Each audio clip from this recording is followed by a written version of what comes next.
Assalamualaikum warahmatullahi wabarakatuh. Perkenalkan, nama saya Muhammad Rangga Nugraha, NIM 20 205 10 239 kelas B, akan membawakan presentasi mengenai Kerajaan Ottoman. Konteks sosial kemunculan. Pada 1300, Kekaisaran Bizantium menurun dan bangsa Mongol telah menghancurkan Kerajaan Seljuk Turki di Rum. Anatolia sebagian besar dihuni oleh keturunan Turki nomaden. Orang-orang militeristik ini mempunyai sejarah panjang menyerang negara lain. Setia pada kelompok mereka sendiri, mereka tidak disatukan oleh kekuatan pusat yang kuat. Sebuah negara kecil Turki menduduki tanah di antara Kekaisaran Bizantium dan Muslim. Dari tempat ini, seorang pemimpin yang kuat akan muncul untuk menyatukan Turki ke dalam apa yang pada akhirnya akan menjadi sangat besar kerajaan yang membentang di tiga benua. Aspek kepemimpinan. Pada 1288, Ertugrul meninggalkan putranya Utsman yang diyakini lahir pada tahun 1258 Masehi. Utsman inilah yang diangkat oleh Ertugrul untuk melanjutkan kepemimpinannya dan didukung serta oleh Sultan Saljuk saat itu. Nama Utsman kemudian menjadi nama Kaisaran Utsmaniyah Ottoman. Utsman juga dianggap sebagai pendiri dinasti Ottoman. Melalui pemaparan tersebut dapat disimpulkan bahwa kriteria untuk menjadi pemimpin di Kerajaan Ottoman atau Utsmaniyah diharuskan berdasarkan keturunan atau biasanya disebut sebagai munafik. Di dalam Kerajaan Ottoman terdapat komunitas non-Muslim yang diorganisir menurut sistem milad yang memberi komunitas agama, etnis atau geografis minoritas kekuasaan yang terbatas untuk mengatur urusan mereka sendiri di bawah supremasi keseluruhan pemerintah Ottoman. Komunitas non-Muslim, milad, dikendalikan oleh sultan yang bertindak melalui pemimpin agama mereka. Berikutnya adalah aspek sistem nilai. Sultan membebaskan dan melindungi rakyatnya untuk mengamalkan agama sesuai dengan keyakinan masing-masing. Warga bahkan diajak membangun gereja di dekat masjid. Sultan Muhammad II Al-Fatih melarang kekerasan terhadap orang Kristen. Pejabat gereja memiliki hak untuk menerima pendapatan dan upah dengan cara yang sama seperti di bawah pemerintahan penguasa sebelumnya. Kegiatan rutin. Kekaisaran Ottoman mengadopsi sistem yang disebut Devshirme yang menggunakan anak laki-laki sebagai bentuk perpajakan dalam keluarga Kristen di provinsi Eropa dan Anatolia di bawah pemerintahan Kekaisaran Ottoman. Tujuannya adalah menyeleksi dan melatih anak-anak yang dianggap mampu menduduki posisi kepemimpinan. Anak-anak ini dapat menjadi anggota Janissary atau sebagai pejabat senior kesultanan. Pengikut setia.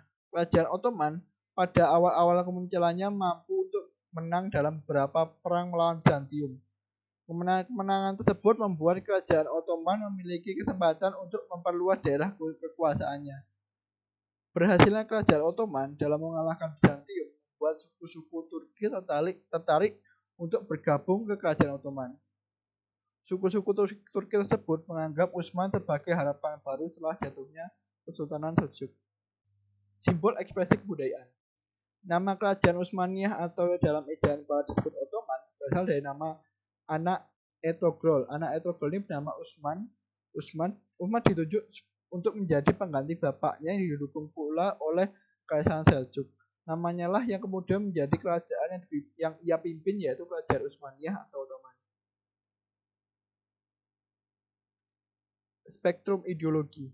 Kerajaan Utsmaniyah memiliki ideologi yang cenderung konservatif.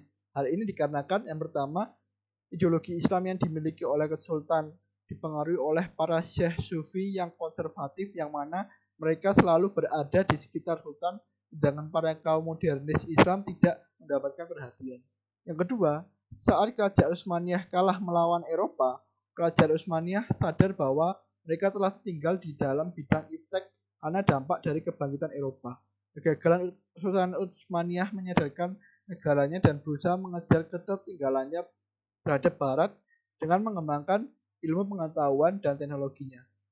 Namun hal ini susah dilakukan melalui madrasah yang ada karena ulama-ulama tidak setuju ilmu Barat diajarkan di sekolah mereka. Berikutnya adalah faktor pendukung keberlangsungan. Kerajaan Ottoman dapat berdiri dan mempertahankan kekuasaannya dalam waktu yang lama dikarenakan keahlian para pemimpinnya dalam berperang. Utsman saat awal-awal berdirinya kerajaan Ottoman, ia harus melakukan ekspansi ke wilayah Bizantium. Ekspansi tersebut dilakukan karena menurut Utsman cara terbaik untuk bertahan dari ancaman Bizantium adalah dengan cara menyerang wilayah Bizantium dan menjadikannya sebagai wilayah kekuasaannya. Berikutnya adalah faktor penghambat keberlangsungan.